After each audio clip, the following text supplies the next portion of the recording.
Allez, on va maintenant plonger dans un tableau de Claude Monet. À Giverny, les jardins de sa maison n'ont presque pas bougé depuis un siècle.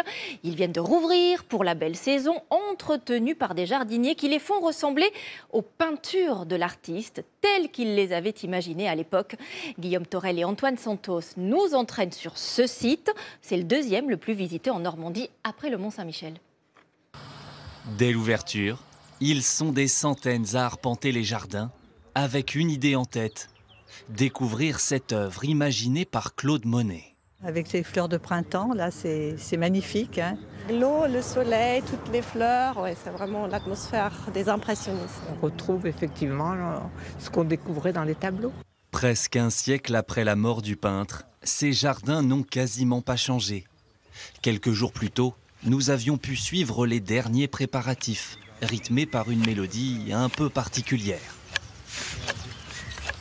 À la baguette, Jean-Marie, l'expérimenté chef d'orchestre de cet incessant ballet. Ça fait 37 ans que je travaille ici, donc je commence à bien appréhender les choses. C'est moi qui commande les graines, c'est moi qui dis ce qu'on va planter, donc évidemment, c'est un peu moi qui donne le tempo. Un tempo respecté pour que les couleurs des tableaux soient toujours les mêmes. Ce jardin d'1,5 hectare a été créé par Claude Monet et pas question de faire n'importe quoi.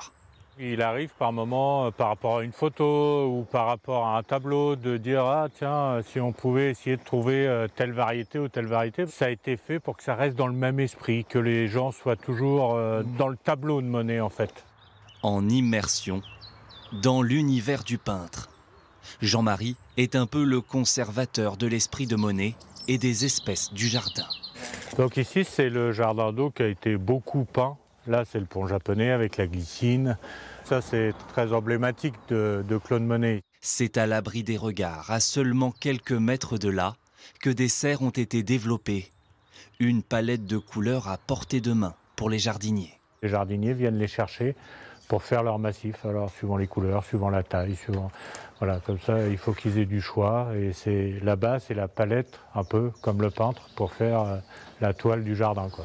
Une toile colorée qui doit pourtant s'adapter, car maintenir de tels jardins pendant près d'un siècle n'est pas simple, surtout avec le dérèglement climatique. Là, par exemple, cette année, on a demandé une étude à une entreprise spécialisée pour voir quels seraient les arbres qui seraient susceptibles de résister si la température augmentait vraiment comme les météorologues l'annoncent. Tout ça, ce sont des questionnements qu'on doit se poser et qu'on doit mettre sur la table maintenant, en fait.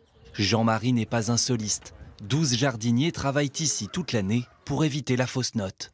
Je suis en train de composer, d'improviser une décoration. À quelques jours de l'ouverture, tous les détails comptent. Faut pas perdre de temps là, absolument. On est un petit peu à la bourre, mais, mais on sera prêt. Cette année encore, la mission est réussie. Ces jardins de Giverny séduisent plus de 750 000 visiteurs par an.